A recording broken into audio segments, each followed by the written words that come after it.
Hi everybody, my name is Katie Brunner, and for this graduate mini project, I want to show you a blog that I came across called A Girl's Guide to Project Management.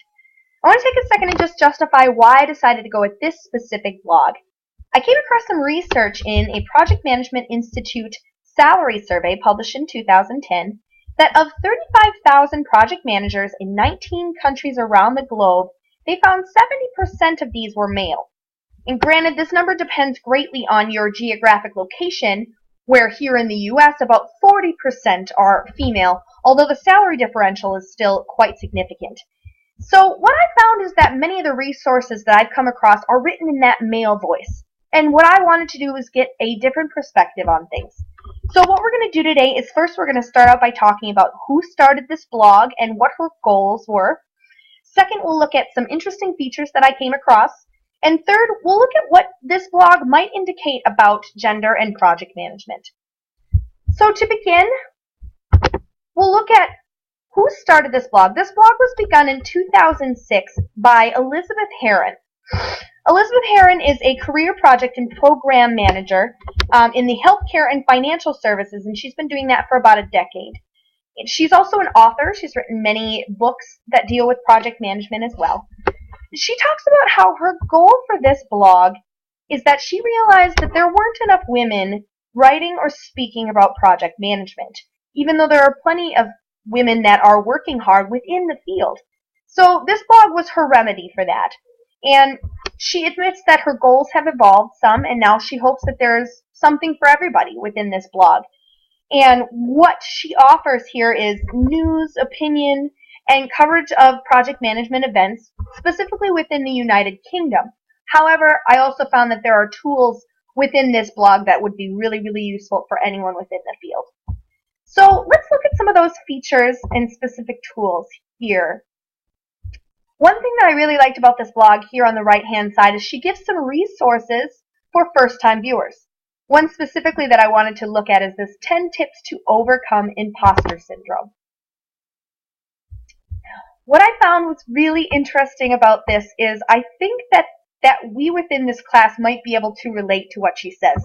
So she defines imposter syndrome as when we've been handed a new project or given a very big amount of responsibility, and all of a sudden we feel like we've been put into the wrong job. We feel overwhelmed and we don't feel like we have the proper knowledge or skill set to do a good job of this.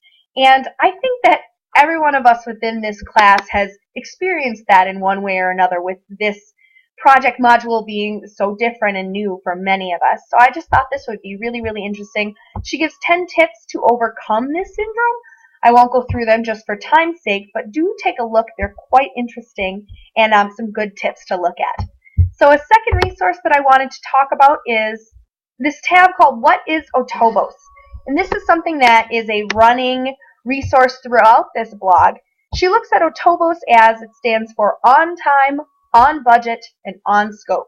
And I think that we can all relate with that as well. We know all of those things are critical when it comes to being a project manager and being successful in whatever we're doing. So she has some really great resources for keeping yourself on time, looking at estimates, and keeping yourself on budget, and how to best go about that, which would be a great resource for us, considering we didn't necessarily go into that so much in this class. And then finally, keeping yourself on scope and learning how to deal with changes as they happen and things like that. So she's got some great resources here as well for us to look at. So overall, what I think that we can take from this blog and just from being able to use these tools written in her voice from her project management experience is she argues that closing that gender gap starts before the interviewing process, and understanding how organizations are willing to support women who want to get into the project management role, and to be able to look at these resources that are in their own way quite different than those written within the male voice, because they come from a very different experience set. Being able to look at these resources and understand how they'll help us shape our understanding of project management is one way to start to close that gender gap and to gain a better understanding of how project management is helpful for all of us. Thanks for listening.